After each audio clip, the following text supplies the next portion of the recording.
Olá pessoal, bom dia, boa tarde, boa noite, boa madrugada para quem está em casa, bom dia para quem está na sala. Eu sou o Mauro e a gente vai dar continuidade então ao estudo do direito constitucional. O que a gente vai ver na aula de hoje? Hoje nós vamos estudar um ponto que eu entendo um dos principais do nosso estudo, que é o controle de constitucionalidade. Por que é o principal? Ontem nós conversamos a importância da leitura da legislação, tá? Eu falei para vocês que em torno de 71% da prova de concurso público, isso dá para trazer um reflexo bom para o exame, é em cima de lei seca, é em cima de legislação.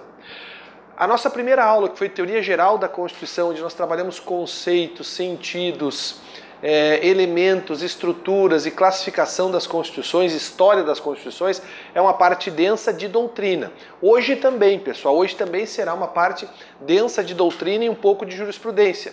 Mauro, tem um pouquinho de lei, terá uma lei lá no final, quando nós tratarmos das ações em espécie. A ADI, a ADC, elas têm lei, tá? Agora, o que nós vamos falar agora no início é doutrina pura para vocês. Por que eu optei por dar essas duas primeiras aulas agora, que são mais densas? Para que vocês tenham mais tempo de estudo até a prova. Controle de constitucionalidade sempre vem na prova da OAB, sempre vem em concurso. Controle, se está escrito lá, direito constitucional, algo de controle vem. E o que costuma vir é esta parte introdutória da classificação, do que é o controle, do parâmetro, do objeto. É isso que a gente vai começar a estudar agora.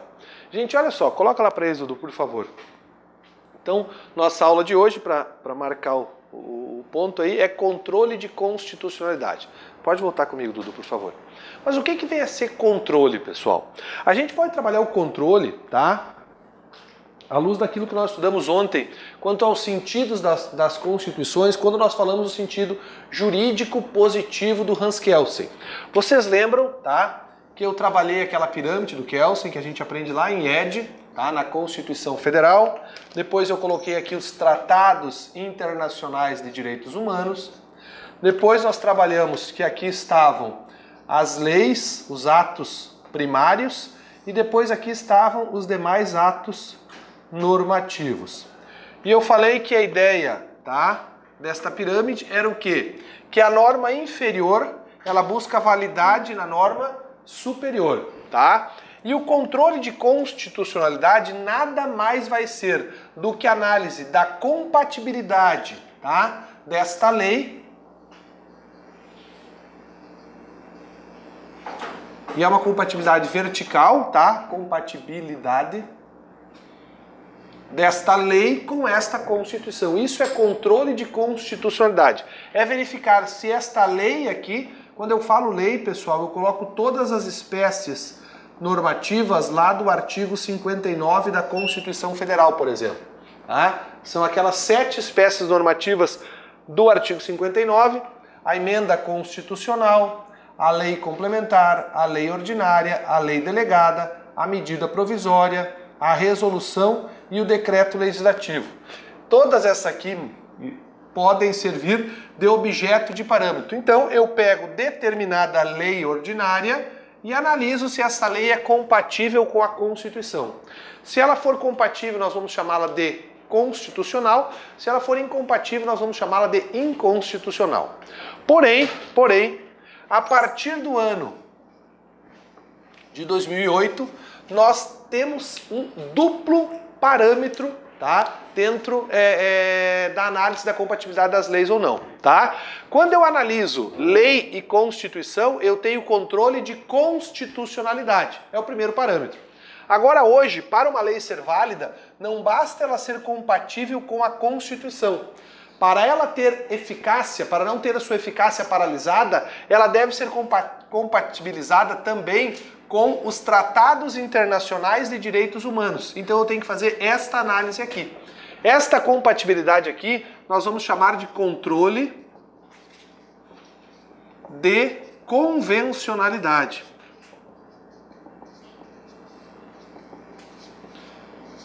Então, até 2008, tá, uma lei seria válida se ela fosse compatível com a Constituição. Hoje, essa compatibilidade, hoje essa validade, essa eficácia dela, eu tenho que analisar à luz da Constituição no controle de constitucionalidade e à luz dos tratados internacionais de direitos humanos no controle de convencionalidade. Temos apenas que ter um cuidado, tá? Olha só. O Tratado Internacional de Direitos Humanos, ele pode ser incorporado em nossa Constituição de duas formas. Eu posso incorporá-lo na forma do artigo 5º, parágrafo 3º da Constituição Federal. Se eu incorporo ele nesta forma aqui, mas Mauro, o que é incorporar um tratado na forma do artigo 5º, parágrafo 3º? O artigo 5º, parágrafo 3º prevê, tá, que o tratado internacional deve ser incorporado com um quórum de 3/5 dos parlamentares e ter duas votações, votação em 2 turnos. E ele pode ser incorporado diferente da forma do parágrafo 5º, tá? Do artigo 5º.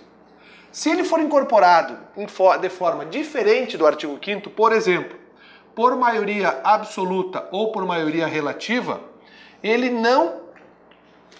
servirá de um outro controle. Vamos lá. Se o Tratado Internacional de Direitos Humanos for aprovado na forma do artigo 5º, parágrafo 3º, ou seja, 3/5 e 2 turnos, ele equivale à emenda constitucional. Se ele equivale à emenda constitucional, ele vai servir para controle de constitucionalidade, no chamado bloco de constitucionalidade. Agora, se esse Tratado Internacional de Direitos Humanos é aprovado por maioria relativa ou maioria simples, vou dar um exemplo. O Pacto de San José da Costa Rica. O Pacto de San José, a Declaração Americana dos Direitos Humanos, foi incorporado por maioria simples. Este pacto vai servir para controle de constitucionalidade? Não, porque ele não equivale a uma emenda constitucional. Ele equivale ao quê? A um tratado internacional de direitos humanos que tem um caráter supra-legal, servindo para controle de convencionalidade. Ficou claro isso, pessoal? Vou explicar de novo. Olhem para mim, você de casa também. Eu tenho um duplo controle hoje, de lei em face da Constituição, que é o objeto da nossa aula, controle de constitucionalidade, e eu tenho também um controle de convencionalidade à luz dos tratados internacionais de direitos humanos. Só que eu tenho que ter um cuidado. O tratado internacional que nós vamos incorporar poderá ter equivalência de emenda ou de um tratado normal de direitos humanos. Se ele equivale a uma emenda, é porque ele foi aprovado na forma do artigo 5º, parágrafo 3º, 3/5 e 2 turnos. Logo, ele equivale a uma emenda constitucional e ele terá, então, servirá de parâmetro para o controle de constitucionalidade. Tá? Agora, se esse Tratado Internacional de Direitos Humanos for incorporado por maioria absoluta ou maioria relativa, ele servirá para quê, Mauro? Para controle de convencionalidade, porque ele tem um viés supralegal. Agora, para o material de vocês ficar bem completo, e os demais tratados que não sejam de direitos humanos, aonde eu colocaria aqui na nossa pirâmide normativa? O Tratado Mercosul, por exemplo, seria um tratado supralegal ou seria um tratado que equivale à lei? O STF tem esse entendimento, que tratado internacional que não seja de direitos humanos equivale à leizinha ordinária. Tá? Isso é importante. Eu só vou analisar uma lei à luz de um tratado internacional de direitos humanos. Agora, se for um tratado internacional comercial, como é o Mercosul, ele tem a mesma validade de lei, não servindo para controle de convencionalidade. Perfeito? Pessoal da aula, me dá um feedback, entenderam? Tá? Claro que tem que dar uma estudada em casa, depois eu dei uma ideia, né? Olha só, o que nós vamos ver? Olha o chimarrão, toma, esquenta a erva primeiro, tá tranquilo? Não. Olha aí, ó, viu? Agora o Dudu vai escrever, ele pediu o chimarrão. Não vai não. Olha só, gente, o que eu quero de vocês agora nessa parte introdutória? Que vocês saibam, tá? Vamos recapitular. Que a lei brasileira, para ser válida, tem que estar de acordo com 2 parâmetros, perfeito? Um parâmetro é a Constituição Federal e os tratados internacionais de direitos humanos, aprovados em 3/5 e 2 turnos, no controle de constitucionalidade. E uma lei, para ser válida, para ter eficácia, deverá também ser compatível com os tratados internacionais que nós trouxermos para a legislação doméstica, que sejam de direitos humanos, o chamado controle de convencionalidade, Quem é o pai da criança, o pai do controle de convencionalidade aqui no Brasil? É um cara que fez doutorado aqui na URGS, tá? Que é o professor Valério Mazzuoli, da Federal do Mato Grosso.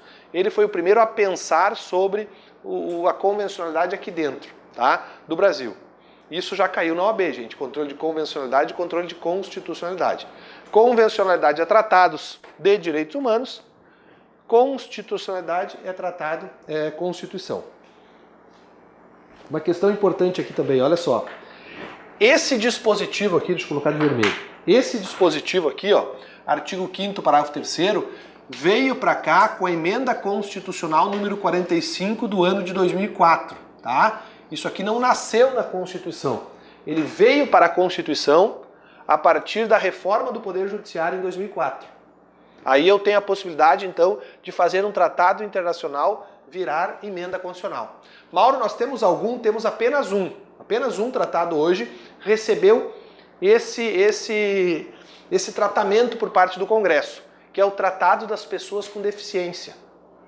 Tá? O Tratado Internacional que foi incorporado pelo Brasil das pessoas com deficiência. É o único tratado, tá, que nós temos hoje com status de direito de Constituição.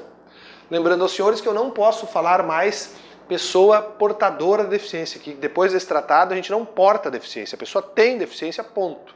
Tá? Então a gente deve falar deficiência. Entendido isso aqui? Tu pegou? Tranquilo aí, pessoal, dá um pause em casa, dá um pause aí, copia o que tem que copiar. Coloca lá na televisão para nós, por favor. Olha só, agora o que eu já falei para vocês está escrito aqui. Controle de constitucionalidade é verificar, então, essa compatibilidade vertical, em razão da pirâmide Kelsen, entre o ato questionado à lei e a nossa Constituição. Lembrando a vocês que, daqui a pouco eu vou falar, aqui vai estar o chamado bloco de constitucionalidade, que é a Constituição, os tratados internacionais do artigo 5º, parágrafo 3º e os princípios. Agora, eu acho que eu fiz um esquema aqui. Fiz. Olha só, constitucionalidade, então, é verificar na Constituição e no bloco, e a convencionalidade é verificar do tratado internacional. Eu queria que vocês anotassem esse RE aqui, ó, 366343. Que RE foi esse? Esse é aquela decisão capitaneada pelo ministro Gilmar Mendes da prisão do depositário infiel. Vocês lembram disso? Eu já falei na primeira aula. Que eu podia ser preso se eu tivesse o meu carro alienado para o HSBC e eu não pagasse a conta, lembra? Que a prisão estava prevista em um decreto. Nesse RE aqui foi quando isso foi analisado. Gente, outra coisa importante, tá? Vamos parar um pouquinho e vamos falar sobre esse quadrinho aqui. O que o professor Gilmar Mendes, isso é cobrado em prova, tá? O que o professor Gilmar Mendes entende que pode um tratado refletir na legislação doméstica? Preste atenção aqui na pirâmide, por favor, Dudu. Quando a Constituição é violada, via de regra essa lei aqui, ela nasce podre. Imagine o seguinte, que determinada lei diga assim, todos os condenados por crimes hediondos terão pena de morte. Tá? Ele coloca lá uma pena de morte como o preceito secundário de um crime hediondo.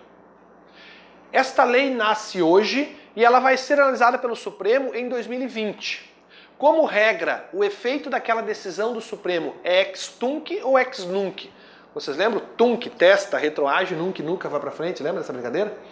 Ela é uma decisão que vai dizer que aquela lei é inconstitucional desde o nascedor ou a partir dali como regra? Desde o nascedor, aquela lei nasceu podre, não é isso? Então aquela lei, ela é questão de nula, aquela lei não serviu, não existiu entre nós, tranquilo isso? Todo mundo? Agora, quando eu falo que determinada lei está violando um tratado de direitos humanos, por uma questão de soberania, aquele tratado que foi feito lá na ONU não pode vir aqui no Brasil e simplesmente apagar a nossa lei, simplesmente dizer que aquela lei é nula, não pode. O que Gilmar Mendes, qual a ideia dele que ele capitaneou aqui, Dudu? Que aquele tratado no controle de convencionalidade, eu quero que anotem isso por favor, ele não vai anular a lei, mas ele vai suspender a eficácia da lei. O tratado que fala do depositário infiel vai ser preso, que é hoje formalmente uma lei ordinária, ele continua entre nós, sim, porém está com a sua eficácia suspensa em face do pacto de San José da Costa Rica. Conseguiram visualizar a diferença? A inconstitucionalidade de uma lei, tá? Tem possibilidade de retirá-la do ordenamento. A inconvencionalidade de uma lei tem por condão suspender a eficácia da lei, mas a lei continua entre nós até que outra lei venha a revogar. Vocês lembram dessa expressão aqui, ó, Lindbe? Lindbe. No meu tempo era LIC, eu estudei LIC. Era Lei de Introdução ao Código Civil, vocês lembram disso aqui? Depois mudou para Lei de Introdução às Normas do Direito Brasileiro. Essa Lindbe é aquela que fala da eficácia das leis, da forma quando uma lei entra em vigor, fala da vacatio legis. Estão comigo, pessoal, nessa Lindbe? A Lindbe, ela diz que uma lei é válida entre nós até que outra lei venha a revogá-la. Essa outra lei, infelizmente, não pode ser um tratado, ou felizmente não pode ser um tratado. Então, ela vai continuar a existir, porém, segundo o professor Gilmar Mendes, ela vai estar com a eficácia suspensa. É o chamado efeito paralisante que um tratado internacional tem sobre uma lei doméstica. Tranquilo? Tá bom o mate, gente? Olha só, o que nós vimos até agora? Nós vimos que controlar a constitucionalidade de uma norma é analisar a compatibilidade da lei com a Constituição e com as emendas constitucionais e com os tratados internacionais que equivalerão à emenda constitucional na forma do 5º parágrafo 3º. Vimos que existe um controle de convencionalidade. Esse controle de convencionalidade é feito à luz dos tratados internacionais de direitos humanos não aprovados com 3/5 e 2 turnos. Vimos que a declaração de inconstitucionalidade como regra é ex tunc, retirando a lei do ordenamento jurídico, porque ela nasceu podre, ela nasceu nula. Ao passo que o controle de convencionalidade, que é a compatibilidade da lei com o Tratado Internacional de Direitos Humanos, que é supralegal, que foi definido no 366-343 lá no RE, tem o efeito paralisante do tratado em face da nossa lei. E por último, vocês anotaram também, não menos importante, que os tratados internacionais, que não sejam de direitos humanos, estão no mesmo patamar de leis ordinárias. Ah, importante também aqui, Dudu. Antes dessa decisão aqui, pessoal, antes dessa decisão, todos os tratados estavam a nível da lei ordinária. Todos os tratados. Mauro, tratados de direitos humanos também. Aí, na ideia do professor Gilmar Mendes, do ministro Gilmar Mendes, que nós subimos na pirâmide os tratados internacionais de direitos humanos. Até então, todos os tratados equivaliam à lei ordinária. Menos hoje os tratados internacionais de direitos humanos. Perfeito? Jóia. Avançando no tema, vamos agora então trabalhar, já que nós sabemos o que é controle, vamos trabalhar agora o que eu necessito para eu ter controle, tá? E agora nós vamos usar um pouco já a nossa aula introdutória, a nossa primeira aula. Bom, para eu ter um controle de constitucionalidade em um determinado estado, são necessários, coloca lá para eles, Dudu, supremacia da Constituição Federal. Nossa Constituição Federal, ela está no ápice da pirâmide normativa? Sim. Nós temos uma Constituição que tem supremacia sobre as demais leis.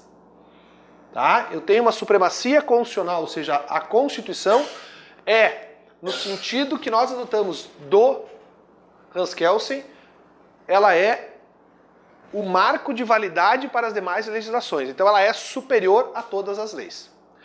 Segundo pressuposto, rigidez da Constituição. Nós trabalhamos ontem, eu falei para vocês que era bem importante, nós trabalhamos ontem a classificação das constituições sobre quanto à estabilidade, quanto à forma de alteração. Eu falei para vocês que eu tenho Constituição imutável, rígida, flexível, semi-rígida ou semi-flexível e a super-rígida, que era o caso da nossa na forma como define o professor Alexandre de Moraes. Está tudo no material de vocês. Eu falei para vocês que a Constituição brasileira ela é uma Constituição rígida. Lembra disso? Por que ela é rígida? Falamos bastante sobre isso ontem. Ela é rígida porque ela tem um sistema de alteração diferente do sistema de alteração das leis, mais dificultoso. Trabalhamos na aula passada que para eu alterar uma lei ordinária, eu preciso do quórum de maioria simples, maioria relativa.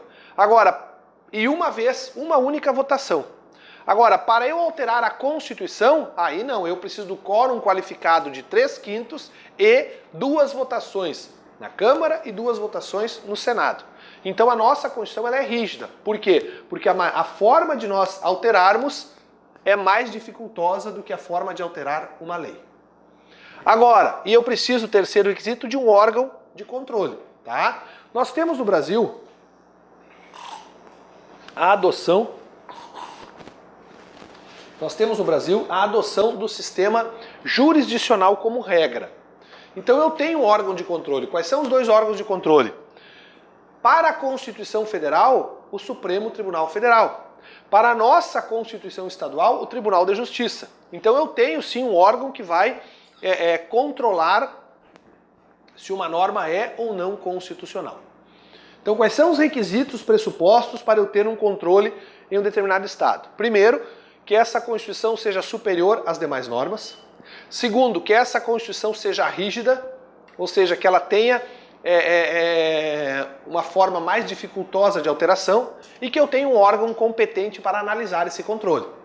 No Brasil nós temos o Poder Judiciário e no sistema concentrado eu tenho lá o STF para garantir a supremacia da Constituição Federal e eu tenho os tribunais de justiça para garantir a supremacia das constituições estaduais.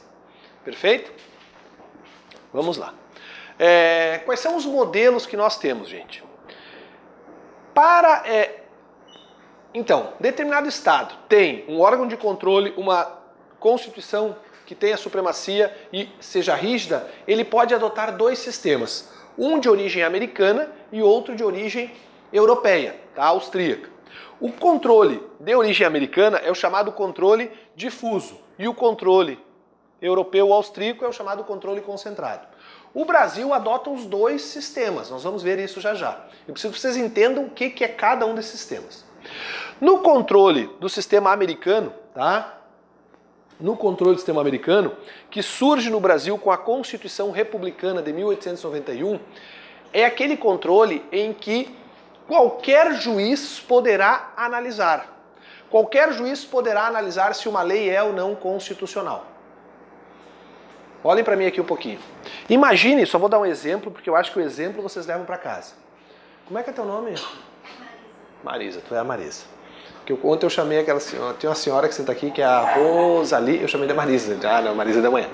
Marisa, olha para cá. Imagine vocês, gente, que eu tenha uma lei aqui em Porto Alegre, editada pelo bonitão ali, como é que é o Marquesan, que diga assim, ó, que a Marisa irá pagar pelo seu imóvel 30% do valor venal a título de IPTU, porque a prefeitura está necessitando se capitalizar para determinada situação.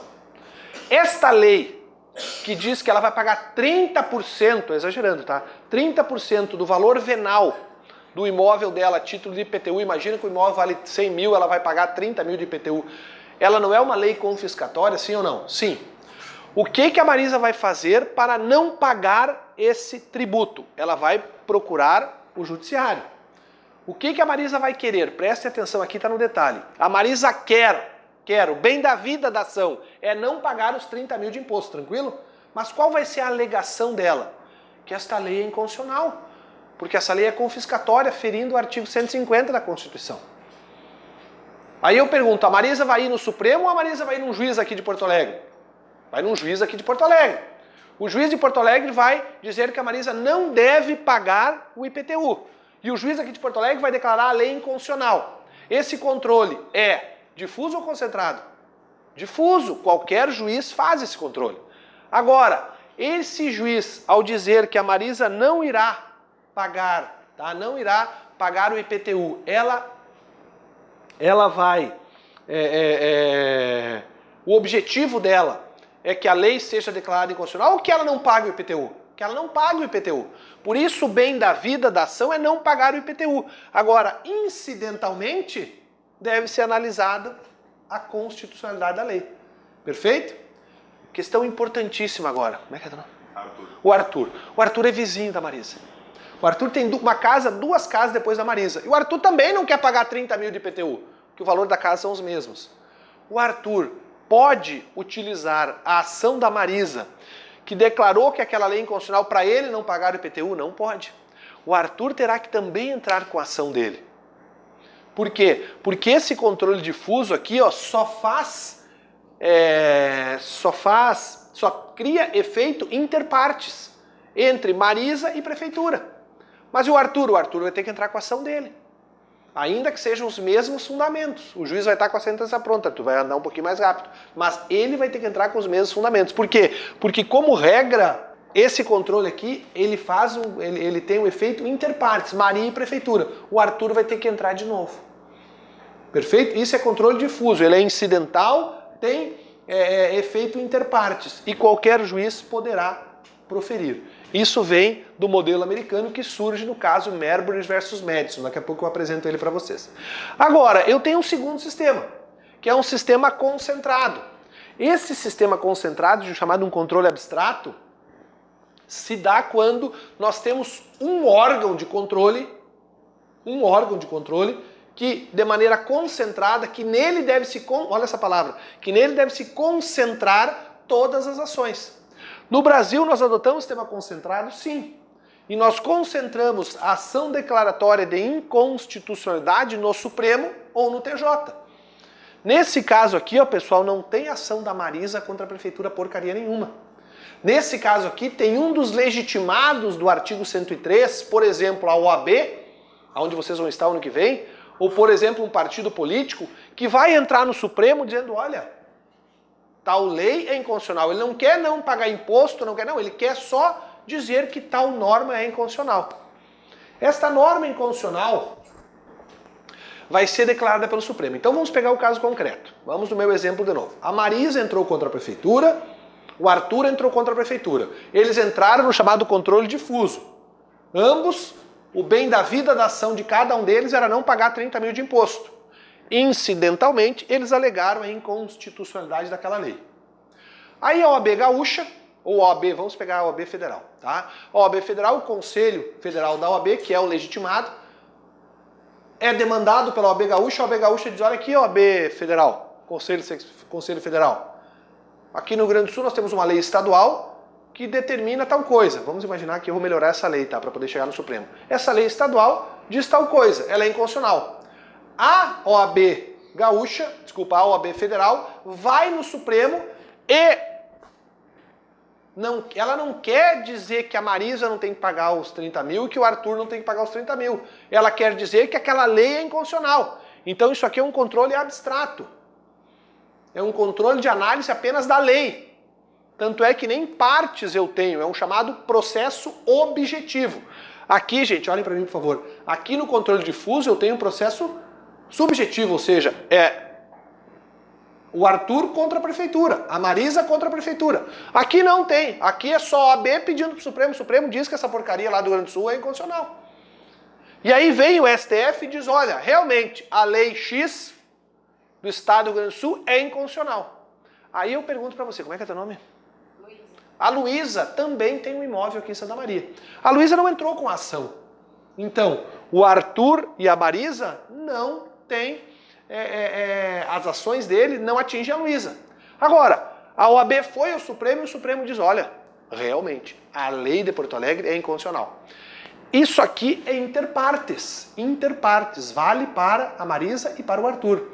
A decisão do Supremo no controle concentrado, como regra, ela é o quê? Erga omnes, vale para todo mundo. Aí eu pergunto, essa decisão do Supremo no controle concentrado abstrato atinge a Luísa, sim ou não? Sim, porque é um controle abstrato, um controle objetivo. Isso tudo nós vamos melhorar daqui a pouco. O que eu quis mostrar para vocês agora? Que eu tenho dois modelos. Um modelo adotado pelo Brasil em 1891, com a Constituição Republicana, de Rui Barbosa, inspirado na Constituição Americana, e outro controle concentrado que foi colocado para nós em 65, por meio da emenda constitucional número 16 à Constituição de 46, que já está no material de vocês que nós estudamos na aula passada. Perfeito isso? Esta aqui é interpartes, esta aqui é erga omnes. Esta aqui, o bem da vida da ação, o pedido não é que a lei seja inconstitucional, mas o bem da vida aqui é não pagar 30 mil de imposto. E aqui o pedido principal é que haja a declaração de inconstitucionalidade. Aqui eu tenho a ideia de que de interpartes, de efeito interpartes, aqui eu tenho efeito erga omnes, valendo para todo mundo. Perfeito? O que foi recentemente cobrado em prova? Não vou dizer a prova para vocês porque eu não vou lembrar e não vou mentir. Mas foi cobrado em prova, eu organizei isso. Foi cobrado assim, ó. O que é um controle numa acepção ampla e o que é um controle numa acepção restrita? Vamos lá. Vamos partir do menor, tá, gente? Para cá. Numa acepção restrita, controlar se uma lei é ou não constitucional é ter a possibilidade de retirar aquela lei do ordenamento. É ter a possibilidade de declarar, olha, essa lei tem que ser expurgada, porque essa lei é inconstitucional. No Brasil, essa acepção mais fechada, mais restrita de controle só é possível pelo judiciário. Nós só vamos falar em acepção restrita de controle pelo Poder Judiciário. Mauro, mas existem outros órgãos que controlam a Constituição? Existem vários órgãos. E nós vamos passar mais de meia hora falando desse tipo de controle já já. Na acepção ampla, controlar a constitucionalidade não é retirar a lei do ordenamento, mas é simplesmente dizer, tá? É simplesmente afirmar que aquela lei é inconstitucional, mas ele não pode tirar a lei do ordenamento. Só quem vai poder fazer isso é o Poder Judiciário. Por exemplo, vamos lá. Vamos pegar o Tribunal de Contas que tem uma súmula. E a súmula foi muito feliz, gente. E a questão caía aqui. Ó. A súmula foi muito feliz porque o verbo usado pela súmula é o mesmo verbo que eu estou usando. Tá? Apreciar. Olha o que diz a súmula. O TC, Tribunal de Contas é um órgão de qual poder? Executivo, Legislativo ou Judiciário? Tribunal de Contas é um órgão do Poder Judiciário, auxiliar do Poder Judiciário. O TCE é auxiliar da Assembleia Legislativa e o TCU é auxiliar do Congresso Nacional. Então, o Tribunal de Contas, que tem só o nome do tribunal, mas não é do Poder Judiciário, no exercício de suas atribuições pode apreciar a constitucionalidade das leis. Mas ele não pode declarar. O Tribunal de Contas não pode ir lá e retirar uma lei do ordenamento. Por quê? Porque ele não é juiz. Só juiz e tribunal pode fazer isso. Mas ele pode dizer, não, essa lei aqui é inconstitucional. O município de Porto Alegre não cumpre essa lei é inconstitucional. Mas a lei vai continuar tendo vigência? Sim. Ele vai ter que dizer isso N vezes. Isso é uma acepção ampla. Olha só, isso aqui é bem importante, pessoal. Já eu vou trabalhar com vocês isso aqui. Deixa eu usar aqui o nosso prefeito de Porto Alegre. Será que o prefeito de Porto Alegre pode dizer que uma lei é inconstitucional? Será que o governador, não é mais o Sartori, eu chamava gringo Sartori, agora é o Leite, né? Como é que é o nome dele? Eduardo Leite, Dudu Leite. Tá? Será que o Eduardo Leite pode dizer que uma lei é inconstitucional? Será que o Mourão hoje pode dizer que uma lei é inconstitucional? Pode. Pode. Olhem aqui, presta atenção. Vamos pegar o Eduardo Leite. O Eduardo Leite pode chegar e chamar o seu secretário. Vocês são secretários do seu Eduardo Leite. Secretariado. Vocês não vão cumprir a lei tal, porque a lei tal é inconstitucional. Será que ele, na qualidade de chefe máximo do Executivo Gaúcho, pode dizer para os seus secretários não cumprirem uma lei? Ah, Maurinho, o princípio da legalidade, o princípio da obrigatoriedade, da lei da presunção de legalidade das leis, será que pode um chefe do Executivo dizer que aquela lei é inconstitucional? Pode. Ele pode dizer, olha, essa lei é inconstitucional, não cumpre essa lei. O presidente da República pode dizer a mesma coisa. Se for dito pelo Eduardo Leite ou pelo Mourão, hoje que está na presidência, nós temos a necessidade que essas pessoas ingressem no STF dizendo que aquela lei é inconstitucional, porque eles podem fazer isso. Agora, se for o Marquesan, ele só vai dizer, ó, essa lei inconstitucional não cumpra, e a jurisprudência não exige que ele entre em juízo. Por quê? Porque ele não tem capacidade para isso. O prefeito não está elencado no artigo 103 da Constituição. Mas, de novo, acepção ampla é apreciar. Acepção restrita é declarar. Quem é que declara inconstitucional? O Judiciário. Outros órgãos do Poder Executivo, por exemplo, eles podem fazer o quê? Apenas apreciar. Ou do Legislativo dizer, olha, esta lei é inconstitucional, a gente não vai cumprir. Mas eles não podem retirar a lei do ordenamento. Só quem vai poder fazer isso é o Judiciário. Entendemos isso, gente? Beleza. Bom, É necessário passar por esse momento aqui histórico também, tá? Sei que ontem nós já vimos, vocês estão dominando já isso aqui. Mas vamos falar um pouquinho sobre o controle em cada uma das nossas constituições que a OAB também já cobrou. Vamos lá. 1824, a primeira constituição do Império, tá? Não havia controle. Lá não havia controle. Depois, todas elas, há uma novidade sobre o controle. O que havia, na verdade, aqui, tá? Era a obrigação deste poder criado por Benjamin Constant, que é o poder moderador, aqui, ó, poder moderador, e este poder moderador fazia o que hoje faz o STF, seria ele o guardião. Ele queria zelar, tá, pela Constituição Federal. Mas não era uma declaração de inconstitucionalidade, mas era responsabilidade do poder moderador que a Constituição Federal não fosse violada. Mas não tínhamos, em 1824, controle. A primeira republicana, pensada por Rui Barbosa, inspirada na Constituição Americana, trouxe para nós o controle difuso. Todo e qualquer juiz da República, que era a primeira republicana, poderia dizer se uma lei era ou não constitucional. É o primeiro controle que nós temos. Por que é um controle difuso foi adotado? Mais uma vez, Rui Barbosa inspirou-se na Constituição Americana, que já adotava o controle difuso.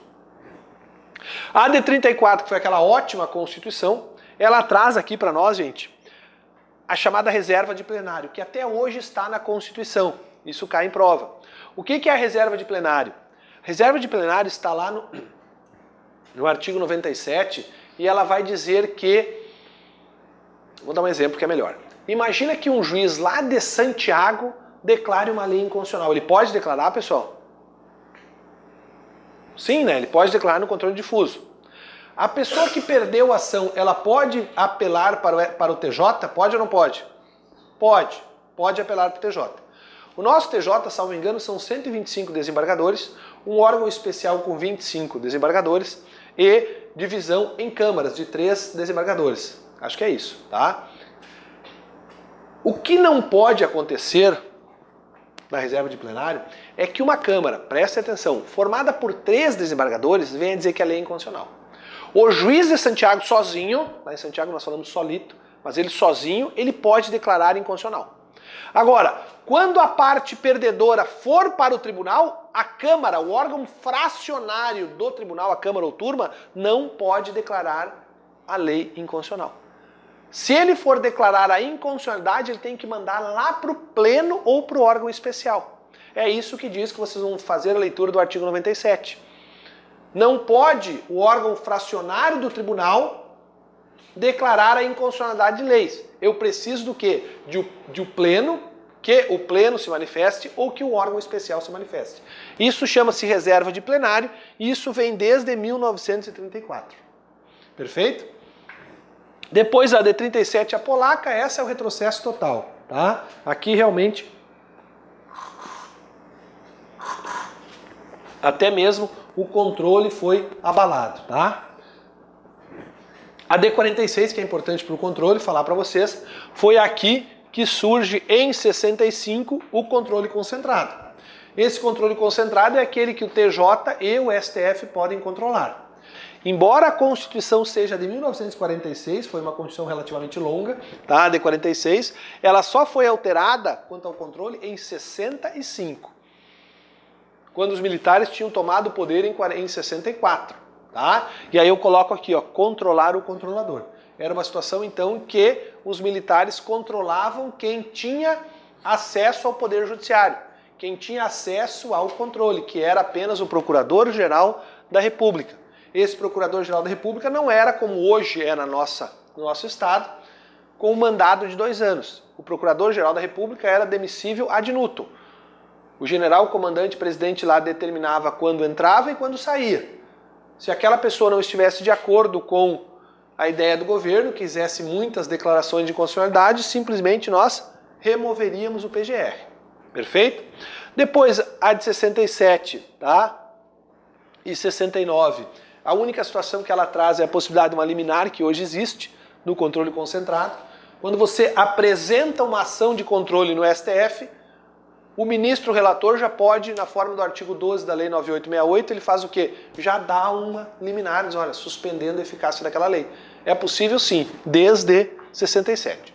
Aí sim, a de 88, que é a melhor Constituição formal do mundo, que eu falei para vocês ontem, ela traz várias novidades no controle. Mas a novidade mais legal é que isso aqui, ó, que acontecia no governo militar, não pode mais acontecer. Por quê? Porque quando eu tinha um legitimado, aquela pessoa era o poderoso dos poderosos. Por quê? Porque só ela poderia levar um assunto para o STF. Hoje não mais. Hoje o artigo 103 da Constituição Federal traz inúmeros legitimados. Vários órgãos, várias autoridades, agentes públicos e também privados, que podem levar um assunto ao Supremo. Um partido político com representação no Congresso, uma associação de classe nacional, uma entidade nacional, o Conselho Federal da OAB, que é o que mais demanda no judiciário sobre isso, o próprio presidente da República, as mesas do Congresso, da Câmara e do Senado, as assembleias legislativas para dar uma força aqui para o Pacto Federativo, os governadores do Distrito Federal e dos estados são legitimados, tá, para o controle concentrado. Foi o maior avanço nesta área que a nossa Constituição trouxe. Enquanto eu tinha apenas o PGR até 88, hoje eu tenho mais de 7 legitimados. Presidente da República, mesa do Congresso, mesa da Câmara, mesa do Senado, Conselho Federal da OAB, entidade de classe, partidos políticos, tá? São os legitimados, o governador de estado, 7, são legitimados, então aumenta bastante. A DPF é uma ação nova, que eu vou trabalhar depois, a arguição de descumprimento do preceito fundamental não existia e surge em 88, o mandado de injunção, que nós já trabalhamos ontem na situação das normas de eficácia limitada, e a ação declaratória de constitucionalidade por omissão, quando o Estado deveria fazer e não faz. E eu falei para vocês ontem que o MI e a ADO são muito parecidos. Só que o MI, todos nós aqui podemos provocar por meio do MI. E a ADO não, a ADO são só os legitimados lá do artigo 103, tá? Tem também a ADC. A ADC tem uma coisa que a OAB já cobrou, importante. A ADC, ela não surge em 88. O que é a ADC? Desculpa. A ADC é a Ação Declaratória de Constitucionalidade. Ação Declaratória de Constitucionalidade. Olha só o que estava acontecendo aqui, é bem importante contar o caos para vocês, como a gente fala lá, para vocês levarem para a prova. O que é uma ação declaratória de constitucionalidade? Ela parece uma coisa que um país sério não teria, gente. Por quê? Mandado de injunção, eu falei para vocês ontem que país sério não teria, né? Por quê? Porque está na Constituição, o pessoal de baixo vai cumprir, não precisa ter um mandado de injunção. Mas a ADC também é do país sério. Acompanhem comigo. Por que surge a ADC? A ADC, então, em primeira informação que eu quero que esteja no caderno de vocês, ela não surge em 98, ela vem 5 anos depois, tá? Em 93, com a revisão, tá? Ela vem por meio de uma emenda constitucional. Olha aqui para mim, o que é isso aqui? Imagine que determinada lei foi editada. Esta lei está causando jurisprudências contrárias e favoráveis. Ou seja, ela está sendo objeto de, a lei aquela, de uma discussão, tá, relevante no parte judiciário e aquilo não está, uma controvérsia jurídica relevante. Existe a lei e uma controvérsia jurídica relevante. E isso, pessoal, está afetando o governo, está afetando a governabilidade do Brasil. Porra, tem juiz aqui em Porto Alegre que diz que a lei é tal, o juiz de Minas Gerais diz que a lei é Y, o juiz do Rio diz que a lei é não sei o quê. Aí os legitimados, via de regra o presidente, vai entrar no Supremo, me diz uma coisa, esta lei aqui, ela é constitucional ou inconstitucional? Me declara a lei constitucional. Aí vai o Supremo e diz essa lei é constitucional. Ele pode também dizer que ela é inconstitucional. Todas as ações, elas têm caráter dúplice, entendam isso. Se eu peço para o Supremo diga que ela é constitucional, eu, governo, entro com a ação, eu, presidente, entro com a ação para dizer, olha, esta ação, esta lei, ela é constitucional, declare ela constitucional. Eu corro o risco desta sentença ser de improcedência. Com o coração agora. Se eu peço para que me digam que a lei é constitucional, se ele me falar contrário, não está falando que a lei é inconstitucional? Então são ações de caráter dúplice. E se eu peço que me declare uma lei inconstitucional, se aquela ação for de improcedência, o Supremo não estará dizendo que ela é constitucional? Exato. Então, Aqui, ó, isso aqui surge para quê, gente? Para que haja uma pá de cal, vamos usar as palavras do ministro Marco Aurélio, para que colocamos uma pá de cal sobre aquele assunto. Juízes gaúchos entendem X, juízes catarinenses entendem Y. Supremo, diga se é X ou Y. É uma declaração de constitucionalidade. Também essa nossa Constituição 88 traz as súmulas vinculantes. Tá? O que são súmulas vinculantes? São decisões reiteradas do STF que, por voto da maioria absoluta, tá? 2/3, perdão, do Supremo, poderão estipular um verbete de súmulas vinculantes. Hoje nós temos inúmeras súmulas vinculantes. Qual é a diferença de uma jurisprudência normal para uma súmula vinculante? Olha o nome. A súmula vinculante vai o quê? Vincular a administração e vincular os juízes de piso, juiz de baixo. Esses juízes não poderão ir contra uma súmula vinculante. Poderão ir contra uma jurisprudência do Supremo? Sim. Agora, contra a súmula vinculante, não. E se alguém não obedecer uma súmula vinculante, qual é o remédio jurídico que nós temos para combater essa desobediência? Imagine vocês que o Arthur tem em seu benefício uma súmula vinculante. Ele está discutindo com a Luísa uma matéria, esta súmula vinculante beneficia ele e não a Luísa. Mas a Luísa acaba ganhando a ação, porque o juiz aqui de Porto Alegre julgou o contrário à súmula vinculante. Existe algum remédio previsto na Constituição que o Arthur possa usar para combater essa decisão? Sim, reclamação. Ele vai reclamar diretamente ao Supremo. Tá? Também é um instituto novo trazido pela Constituição Federal de 88. Depois, repercussão geral, representação interventiva. O PGR poderá, o Procurador-Geral da República poderá representar no Supremo para que o Supremo determine a intervenção no Estado do Rio Grande do Sul. Tá? Tudo isso lá no 36 da Constituição Federal. Perfeito? O que nós vimos até agora, Dudu? Nós vimos que a lei no Brasil hoje, para ser válida, precisa ter uma dupla compatibilidade com a Constituição e com os tratados internacionais de direitos humanos. Tá? Vimos que isso se refere a controle de constitucionalidade e controle de convencionalidade. Vimos que eu tenho duas formas de controle de constitucionalidade, um controle difuso, inter partes, e um controle concentrado, erga omnes. Usei o exemplo do imposto que os colegas não queriam pagar.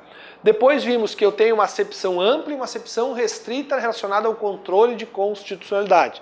E depois vimos a história do controle nas constituições. Chama atenção para 3 pontos importantes. Primeiro, que em 1824 não havia controle. Segundo, que em 1891 surge o controle difuso, Rui Barbosa, inspirado na Constituição Americana.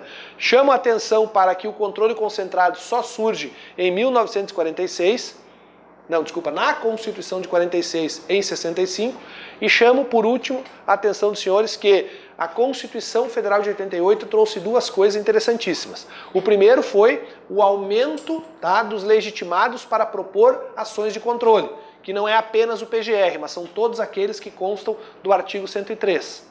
E depois chama a atenção, por último, que a ADC, Ação Direta de Constitucionalidade, não nasceu em 88, mas ela vem depois por meio da Emenda Constitucional 03, tá? Lá no ano de 93. E o que é essa ADC? A ADC ocorre quando há uma relevância, uma controvérsia jurídica relevante sobre uma lei, e aí você pode pedir para o Supremo que diga se a lei é constitucional ou inconstitucional. Você vai pedir que declare que a lei seja constitucional. Perfeito? Gente, olha só. Nós trabalhamos essa matéria ontem, eu sei que já vai ser lugar comum para vocês, bem tranquilo. Eu posso falar em normas, em assuntos materialmente e formalmente constitucional. Quando nós trabalhamos ontem o conceito de Constituição, eu falei para vocês que Constituição era aquela lei fundamental que tratava de assuntos materialmente constitucionais. Organização e estrutura do Estado, separação dos poderes, ou melhor, distribuição da função dos poderes e garantia dos direitos fundamentais. Usei o teu exemplo, lembra até entrar na tua casa, na casa da Marisa. Marisa, não tem? Agora não esqueço mais, eu vinculei com Marisa daquela loja.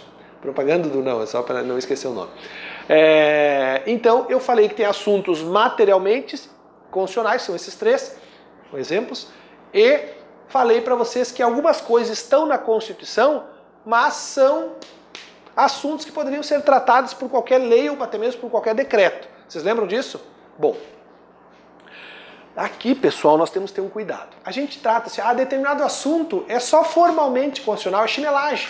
Mas para o controle é diferente. Para o controle nós precisamos ter uma atenção aqui. É meu chimarrão? É. Sempre que eu falar é meu chimarrão, vai ser chimarrão. Tá, olha só. Eu tenho uma supremacia da Constituição em face das outras leis, uma supremacia material. Por quê? Porque ela vai tratar de assuntos que só ela pode tratar. Eu não posso tratar, por exemplo, de separação de poderes por uma lei. Eu não posso tratar de organização do Estado, do ápice da pirâmide, por uma lei. São assuntos que eu necessito tratar por meio da Constituição Federal. Então são assuntos, são matérias, tá? Que têm uma supremacia material em relação à lei e à Constituição. Tranquilo isso? Diferença material. São assuntos que devem estar no ápice da pirâmide. E o resto pode estar em qualquer lugar. Mas eu tenho uma supremacia formal, tá? Que é atributo da Constituição rígida. Imagina que eu tenho 500 deputados. Quantos deputados o PT precisava comprar para fazer uma lei? Lei ordinária. 126. Funciona assim, ó. Eu não vou ensinar como compra deputados. Tá? Olha só, eu tenho 500 deputados. Para aprovar uma lei ordinária, eu preciso da maioria simples. Para aprovar uma lei complementar, eu preciso da maioria absoluta. Para aprovar uma emenda constitucional ou até mesmo alteração na Constituição, eu preciso de 3/5. Para todos os casos aqui, eu preciso de um quórum de abertura. O que é um quórum de abertura? É quando a gente acompanha na televisão, às vezes, que fica lá o presidente esperando que os deputados, ele fica chamando os deputados dos gabinetes para os caras poderem ir para o plenário. Aí cada um vai lá e bota o dedo para dizer, ó, estou presente, o Pedro, o João, o Paulo, o Tiririca, o Danley, o Popó e o Romário, tá? Esses deputados, então, fazem o chamado quórum de abertura. O quórum de abertura é metade dos 500, tá? Então, para eu ter uma sessão, eu preciso ter 500 por 2. Tá? Ou seja, eu necessito que estejam presentes 250. Isso é o quórum de abertura de uma sessão. Tranquilo isso, pessoal? Para aprovar uma lei com maioria simples, estando presentes 250, quantos deputados eu preciso para ter metade de 250 mais um? 126, não é isso? 126. Agora, maioria absoluta é metade dos 500. Por mais que eu tenha isso aqui para abrir a sessão, isso aqui não aprova lei complementar. Eu preciso de 251 dos 500 deputados. Agora,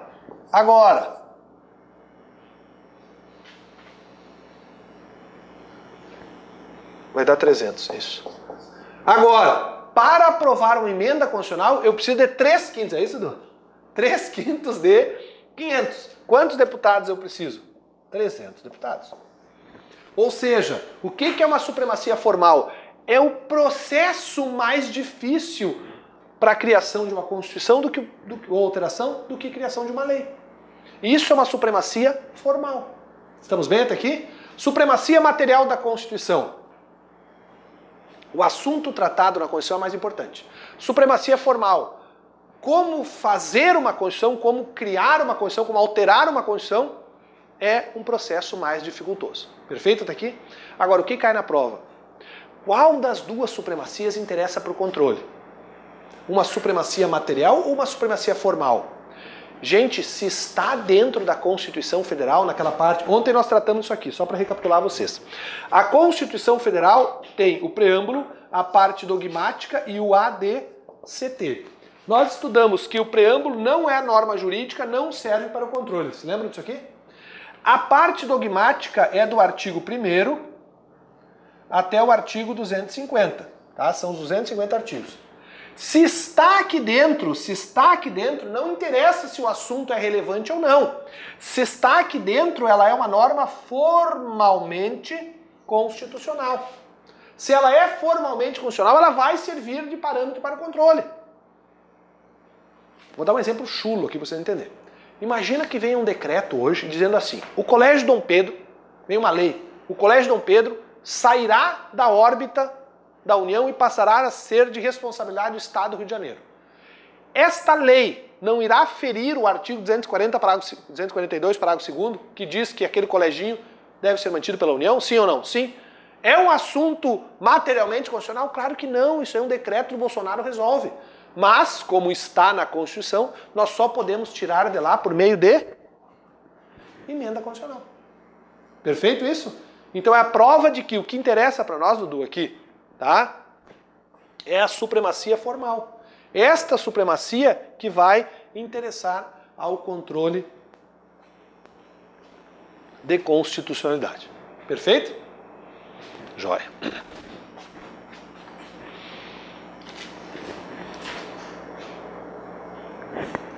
Dentro de um controle, deixa eu apagar aqui o quadro. Dentro do controle eu vou ter o elemento parâmetro e o elemento objeto de controle. Eu já trabalhei isso aqui com vocês ontem, tá? Falando sobre a Lei Maria da Penha e sobre o princípio da isonomia, tá? A Lei Maria da Penha, a Lei 11.340 de 2006, tá? Ela foi analisada logo que ela surgiu em face da Constituição Federal. Quando se procurou, tá, dizer se a Lei Maria da Penha era constitucional ou não, o argumento era que ela estava ferindo a isonomia, tá? Por quê? Porque a Lei Maria da Penha se aplica exclusivamente a mulheres. Aí perguntavam, tá, e os homens? Não devem ser protegidos também pela Maria da Penha? Esta lei, ao proteger só mulheres, não estaria ferindo a isonomia? Isto aqui, ó, pessoal, isto aqui era o parâmetro do controle. Isto aqui era o objeto desse controle. Ou seja, o objeto é a norma que eu vou analisar em face da Constituição. Nem tudo pode ser objeto de controle. Por exemplo, em regra, uma lei municipal não pode ser objeto de controle contra o parâmetro Constituição Federal. Uma lei municipal pode ser objeto, tá? Vamos trabalhar aqui. Imagine que a lei municipal aqui de Porto Alegre, ela pode ser objeto em face da Constituição estadual. Então o parâmetro que eu tenho, tá, é Constituição Federal e o bloco de constitucionalidade para o STF e Constituição Estadual para o TJ. Quais são os objetos que eu tenho? Aí são inúmeros, tá? A depender até mesmo da forma como eu estou analisando esse parâmetro. Se eu estou analisando esse objeto, se eu estou falando de uma lei federal, eu posso perfeitamente analisá-la em face da Constituição Estadual. Se eu estou falando de uma lei estadual, eu posso analisá-la em face da Constituição Federal e em face da Constituição Estadual. Quando eu for falar das ações específicas, aí eu vou falar, ó, isso pode ser objeto, isso não pode ser objeto. Mas eu quero nesse momento que vocês entendam o que é o objeto e o que é o parâmetro, tá? É uma norma, tá, que vai ser analisada e aqui vai ser em face do que aquela norma é analisada.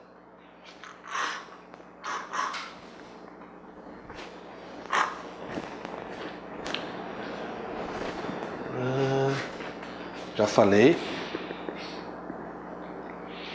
Isso aqui é importante. Importante não, já falamos, mas eu não vou deixar passar. Olha só, com a reforma, e eu coloquei no quadro a reforma, quando eu falo reforma aqui, eu falo a reforma do Judiciário, que é a emenda constitucional 45, já está no material de vocês. Com essa reforma, os tratados internacionais passaram a ser controle, passaram a ser parâmetro, desde que aprovados naquele quórum mais pesado, 3/5 e 2 turnos. Antigamente eu tinha apenas a Constituição. Agora, se eu tiver um tratado internacional de direitos humanos aprovados em 3/5 e 2 turnos, eles servem como parâmetro de constitucionalidade. E se o tratado internacional de direitos humanos for aprovado por maioria simples, ele vai servir apenas de convencionalidade. Cuidado com isso. Tenho certeza que isso aí já está no material de vocês, tá? E isso aqui é aquilo que nós anotamos na aula de ontem ainda, o chamado bloco, tá? As normas, princípios dos tratados internacionais. É o chamado bloco de constitucionalidade nas palavras do ministro Celso de Mello. Então vamos de novo aqui. Esse parâmetro é apenas a Constituição, Mauro? Não. Esse parâmetro vai ser a Constituição Federal, os tratados internacionais trazidos por 3/5 e 2 turnos e os princípios também, tá? Aqueles princípios que nós falamos ontem. A nossa Constituição, ela é uma Constituição principiológica, está arraigada nos princípios. Já falei também. Vamos lá. Agora nós vamos falar, e eu quero que vocês abram um ponto no caderno novo, tá? Que é os tipos, tá? As formas de inconstitucionalidade. Tem vários critérios, eu trouxe os critérios que mais são cobrados, tá? Que foram cobrados já na OAB. Gente, a primeira, tá? O tipo de controle vai ser, a forma de controle vai ser relacionada à ação ou não do poder público. O poder público pode ser proativo ou pode ser omisso. Ele pode ser proativo e omisso e ser a sua conduta inconstitucional. Ele pode ser proativo e editar uma norma inconstitucional, ou ele pode ser covarde e omisso e não editar uma norma constitucional, não editar uma norma infralegal, e aquela norma deveria ter sido editada e não foi, e este governo está sujeito a uma ação de inconstitucionalidade por omissão. O que seria uma ação? Seria o governo, por exemplo, o Estado, criar uma lei que beneficiasse apenas uma parte da população. Vamos lá, uma lei que diga assim: a partir de hoje, gaúchos terão isenção de tal imposto, imposto federal. Ao passo que nordestinos não terão esse imposto. Tá? Isso seria o quê? Uma lei inconstitucional porque iria ferir o princípio que está no quadro da isonomia. Se ele cria uma lei determinando pena de morte, o mesmo exemplo de ontem para ficar legal, pena de morte para crimes hediondos. Isso é uma lei inconstitucional, uma lei por ação. Uma inconstitucional por ação. Agora, quando a Constituição determina que ele faça uma coisa e ele não fez, ele está agindo também de uma forma inconstitucional. O exemplo que eu trouxe ontem de uma norma de eficácia limitada que precisa ser integrada, que até hoje não foi. Direito de greve dos servidores públicos. Se recordam disso? Qual foi a solução que eu apresentei ontem, tá? Caso concreto, em que pessoas foram até o Supremo para combater esta omissão? Por meio de um mandado de injunção. Então, a omissão do Estado pode ser combatida por meio de duas formas. Todos nós podemos propor um mandado de injunção, junto ao Supremo, e os legitimados do artigo 103 da Constituição poderão propor uma ação direta de inconstitucionalidade por omissão, uma ADO. Tá? Esta ADO também vai no Supremo, mas cuidado, não são todos que podem, só os legitimados do artigo 103. Então, quanto à atuação do poder público, a constitucionalidade poderá ser por ação ou poderá ser por omissão. Tá? Por ação seria combatida por meio de uma ADIM, por exemplo, e por uma omissão por meio do MI ou da ADO. Tá, isso aqui é importante falar. Ontem eu trouxe para vocês a síndrome da inefetividade das normas constitucionais. Vocês recordam isso, pessoal? O que é a síndrome de inefetividade das normas constitucionais ou erosão da consciência constitucional? É a mesma coisa. Está escrito na Constituição que servidor público tem direito à greve na forma da lei específica, e os legisladores até hoje não criaram essa lei específica, não significa que aquilo lá está escrito e não está escrito é a mesma coisa? Se está na Constituição e os caras até hoje não fizeram, se não tivesse lá não faria diferença. Isso é uma erosão da consciência constitucional.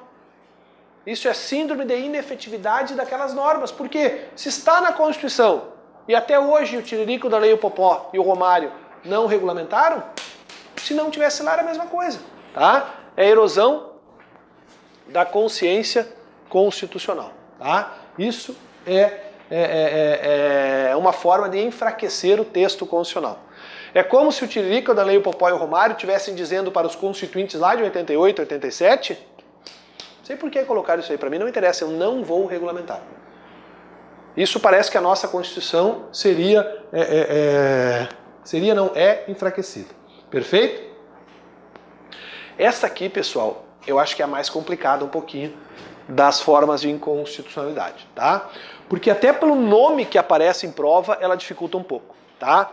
É uma inconstitucionalidade formal ou material, só que ela tem um nome, tá? Ela possui o nome de nomodinâmica ou nomoestática. Eu consegui me lembrar disso aqui sempre da seguinte forma, olha aqui. Uma inconstitucionalidade formal ou nomodinâmica é aquela que vai acontecer no processo, estão entendendo? No processo de criação da norma. Então o processo não é uma coisa dinâmica que vai andando, sai de uma casa, vai para outra, vai para o presidente, não é isso? Então é nomodinâmica. A inconstitucionalidade é dinâmica, está no processo, no andamento do processo. Já a nomoestática é só do conteúdo da norma. Então está paradinho ali o conteúdo. Ao passo que a formal não, a formal ela está em criação. A norma está em criação, é nomodinâmica, está andando. Vamos falar de cada uma delas. A formal, a material, então, é quanto ao conteúdo. O conteúdo que aquela norma traz é um conteúdo que viola a Constituição. O conteúdo trazido por aquela norma, o assunto trazido pela norma, viola a Constituição. Seria a criação de pena de morte para crimes hediondos. O assunto pena de morte, a Constituição só autoriza em caso de guerra declarada, na forma do artigo 84, inciso 19. Ela não admite outra forma, somente em caso de guerra declarada do artigo 84, inciso 19.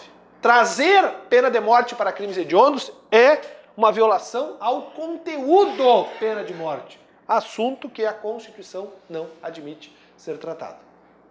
Agora, a inconstitucionalidade pode estar no processo legislativo, seja por iniciativa, seja no próprio processo, ou seja por violação dos pressupostos.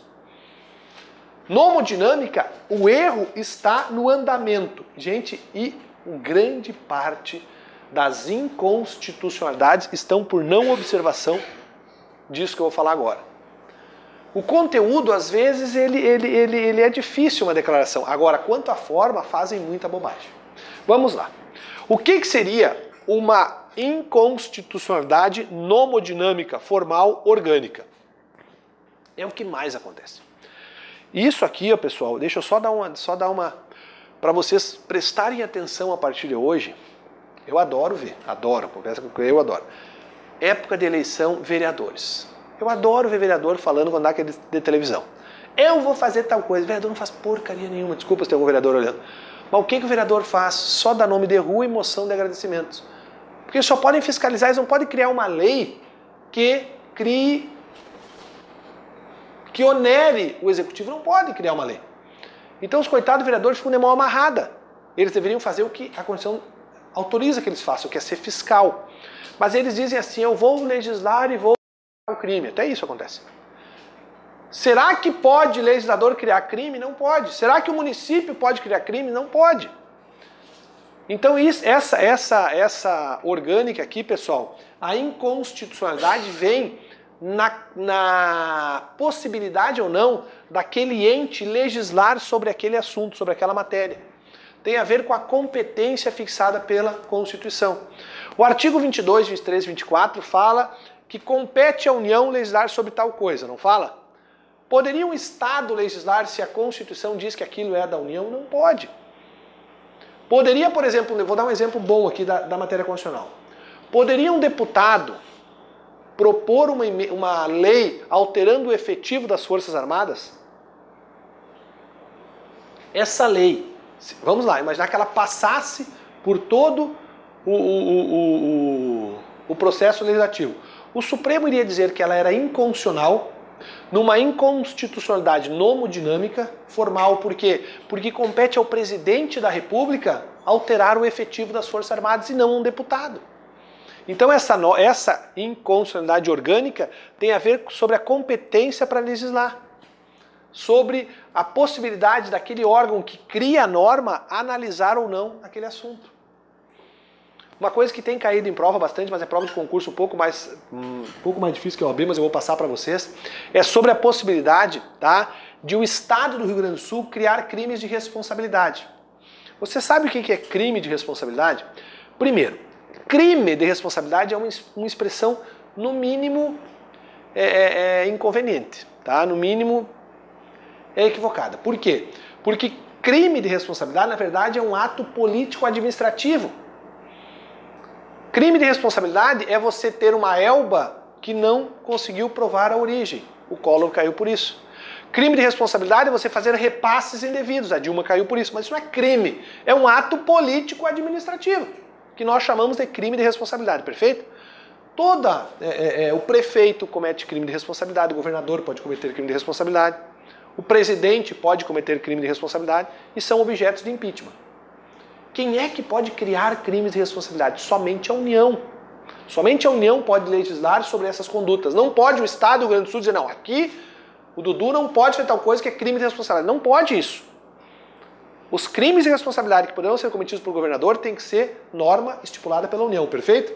Então o Supremo falou, olha, se o Rio Grande do Sul fez uma norma que define crime de responsabilidade, essa norma é inconstitucional, formal, orgânica. Perfeito? Agora, dentro da formal também eu tenho por violação, tá, procedimental. Aqui é questão de não observância do processo legislativo. Uma determinada norma foi proposta por quem podia legislar sobre aquele assunto, ou seja, a questão formal orgânica foi resolvida. Agora, é possível que o procedimento tenha sido errado. O procedimento tenha sido errado. Vamos voltar ao exemplo que eu dei ali, fica melhor aqui ainda, do presidente da República. Tá? O Congresso Nacional pode fazer tal coisa se o presidente da República propor a lei, como efetivo das Forças Armadas. Vamos lá. Será que pode um deputado federal, isso é melhor de vocês entenderem, um deputado federal propor um aumento para os servidores do judiciário ou para os juízes? Não pode, porque quem detém a competência para iniciar esse procedimento é o presidente do Supremo Tribunal Federal, que é o chefe de todo o judiciário. Será que pode um deputado propor um aumento para os servidores e promotores e procuradores da República? Não pode, por quê? Porque é o PGR que detém esta competência, tá? Aí seria uma questão, propriamente dita, subjetiva. Agora, se tem a ver com as demais fases, aí é objetiva. Por exemplo, uma lei, imagine um absurdo, uma lei que seja publicada sem que a parte executiva do processo legislativo tenha sido observada, sem a promulgação do presidente da República. É uma lei inconstitucional, por quê? Porque não foi observado aquele ato formal de promulgação. Perfeito? E terceira, por violação dos pressupostos objetivos. E o melhor exemplo aqui, gente, é a medida provisória. Medida provisória, eu apaguei ali, é uma espécie normativa que equivaleria ao decreto-lei. Lembra que eu falei na aula passada sobre decreto-lei, que o Brasil era governado por decreto-lei na Constituição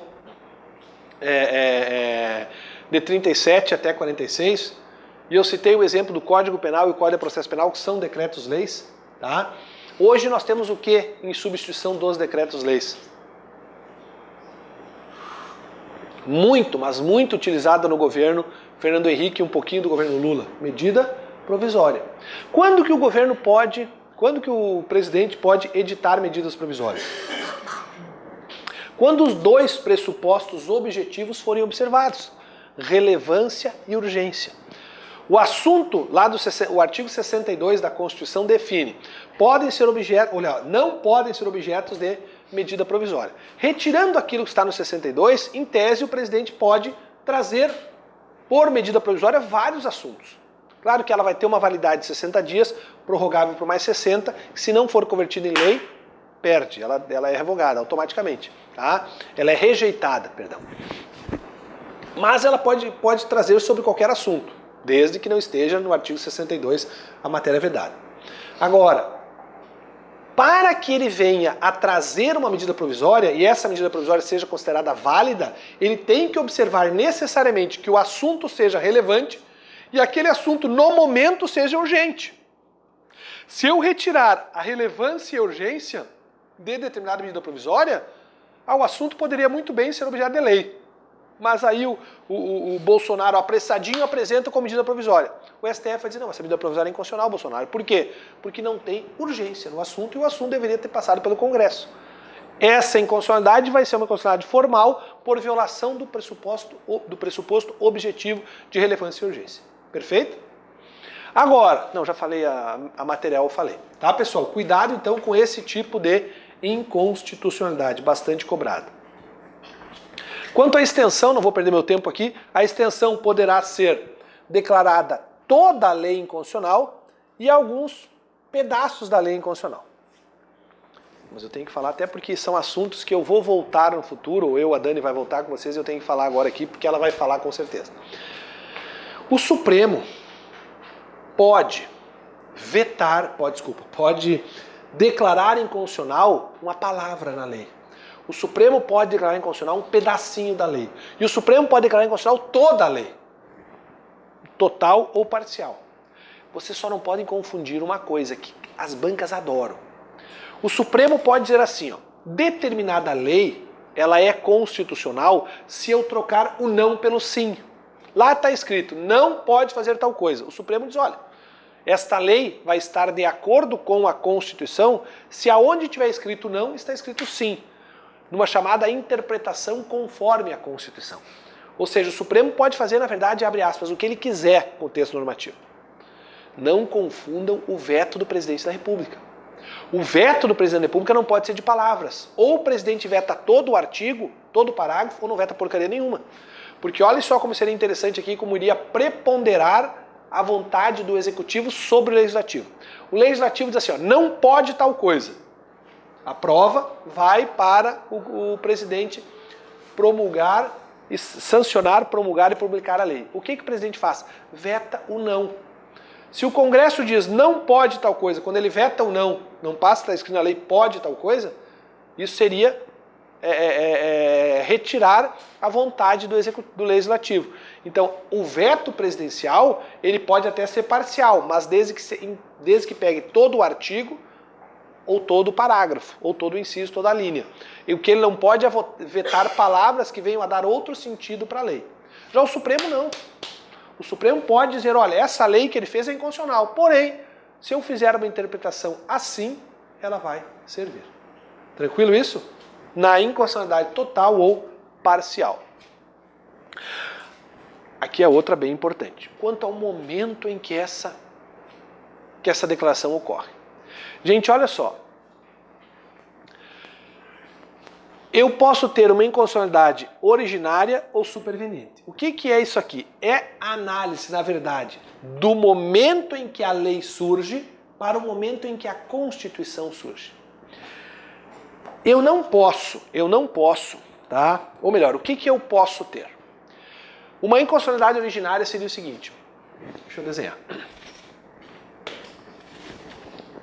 Eu tenho a Constituição Federal de 88.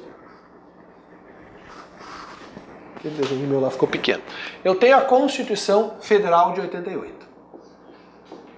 Antes de 88, eu tinha aqui um arcabouço legislativo enorme, tá? Essas normas aqui, então, anteriores.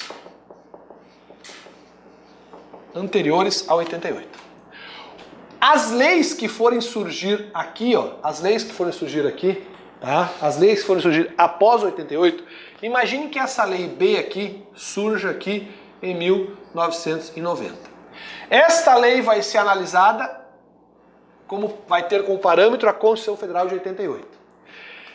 Esta lei aqui, se declarada inconstitucional, a inconstitucionalidade dela é originária. Ou seja, ela já nasceu inconstitucional.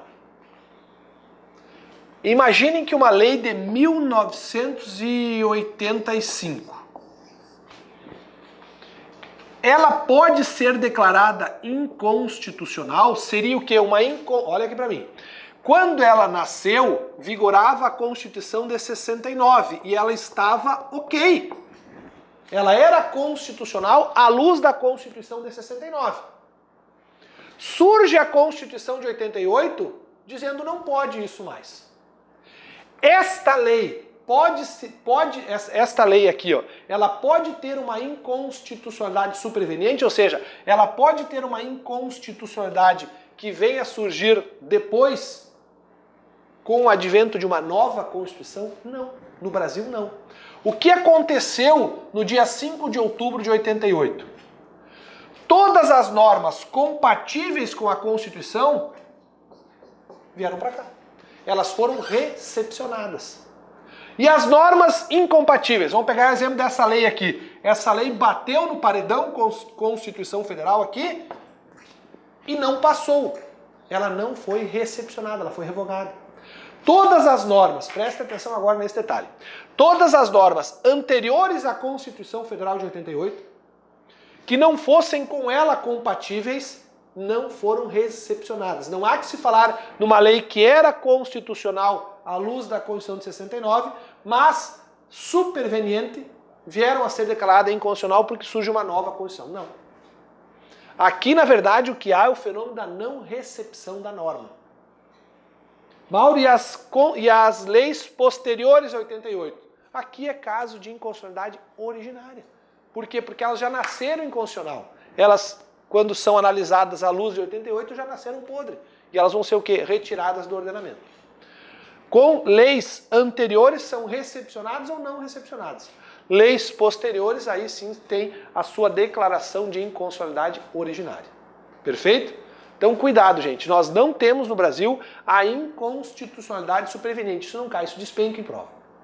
As normas anteriores a 88 são recepcionadas ou não recepcionadas. Só um detalhe antes do intervalo. Olha aqui. Vamos pegar o CTN, Código Tributário Nacional.